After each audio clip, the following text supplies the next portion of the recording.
Hi, I'm Sunnylyn Thibodeaux, reading in San Francisco from The World Exactly, out by Cuneiform Press. Confirm humanity. Soft grays break in stratocumulus developments, nude light backing forms.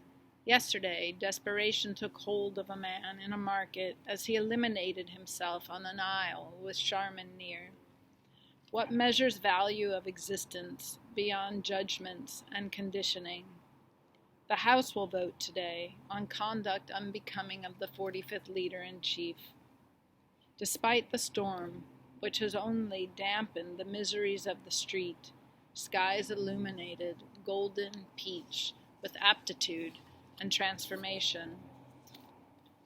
Electric system. We've got King Tides and Alice Coltrane sweeping up the mood. It's Christmas Eve, and Japantown is overrun with littered umbrellas and nitro puffs, Safeway smeared with footprints, and a Salvation Army Santa playing a recorder with his little red collection bucket. An emergency landing at SFO. Rain is still pouring through the roof. 94-year-old landlord stopped in yesterday to say hello. Shit came out when he saw the gate. Get an estimate. Rent hasn't been cashed, making the account seem inflated for delight. Santa Tracker is running despite the government's shutdown over a lack of empathy and an orange man's temper tantrum. The spirit of giving doesn't live in everyone. It isn't supposed to. Our shoulders are strong, and we will continue to carry joy into the night across borders of religion and race, because that one wish is the persistent hope that we make it to know love in its boundless array of faith, that we make it to know love. What better time to open up the Zohar for David Meltzer? Lorca's in the tub, singing about the rescue of America in some gospel-sounding croak. I'm staring at the framed Berman image for Luna's cover, recalling how it functioned as some sort of 12-step program guide during a bad run, how you chuckled with sincerity, and good tales of bad runs of famed poets, spinning the light to assure I knew I was in good company. I'd give a left just to be Lemontia hiding from you on the other side of the street. It would ensure that you're still here, and I could tell you of Lorca's songs and how she views the world exactly the way you would have taught her to. Memorial Day. All that's left is the shroud, the back wings, roaches scurrying in the kitchen. There's no greater threat than this time at hand. Drunken cackles from the street, still damp from 4 a.m. rain. I missed the instructions for this part. The trap, deflative dream, utopia was always supposed to be right at hand, right and left, any which way we'd make of it.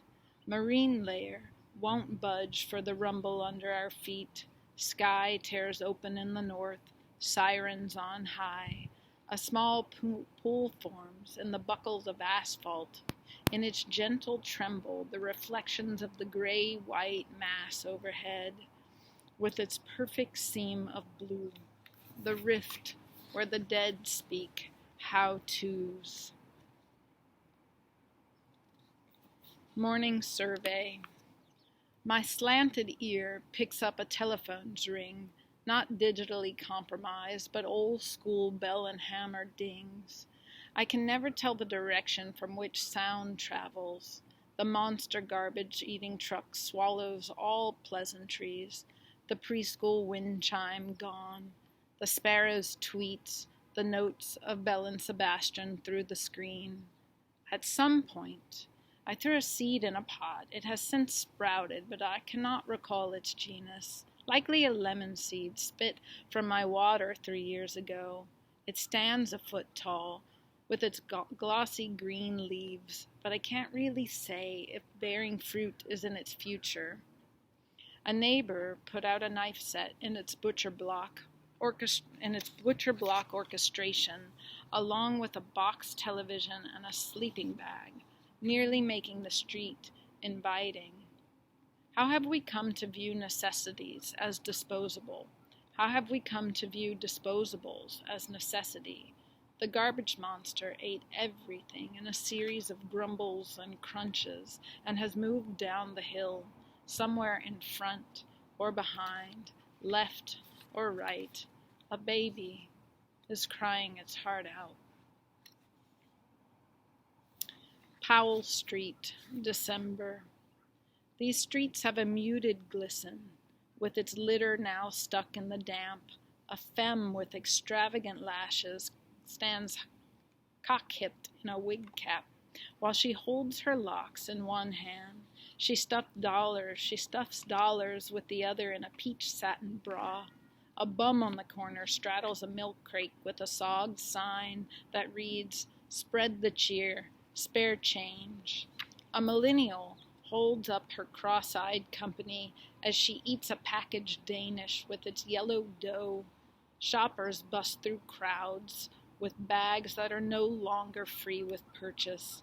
A trolley grinds past, operator dinging a thudded jingle bells, tourist beaming at an open view of a city that's lost its love. Today's poem. The parakeet sings and chuckles from his cage, which needs a good cleaning. MRI results were emailed before bed on a day the doctor is not in. I feel I'm intelligent enough to decipher good news in the mix, but I am no scientist. My neighbor has let me know she cannot make the building meeting I scheduled to discuss our hopes of staying housed as our landlord gears up for 95 and has slowed in cashing our checks, sometimes 3 months at a time. One must be strategic in consumeristic tendencies. Her grandfather traveled yonder, way out in Connecticut, and she'll return when all settles. Things may fall down before they settle, I want to tell her, but I offer assistance however I can. Blanket gestures are often overlooked, but worse is blanket oversight, when people are too self-consumed to acknowledge your struggle. They struggle with reconciliation of their own needs versus the world. The app on the phone tells me rain will hold off for several more days, but clouds will stick around. I want quiet time to reflect on my health, or to take hold of my health, or to quit thinking about the complications of this life and the number of days left to us. What would it look like if we left this place? If I stayed high all the time? How would I change my perspective if the doctor called with bad news again? How tired can one be and still give it everything? Thank you.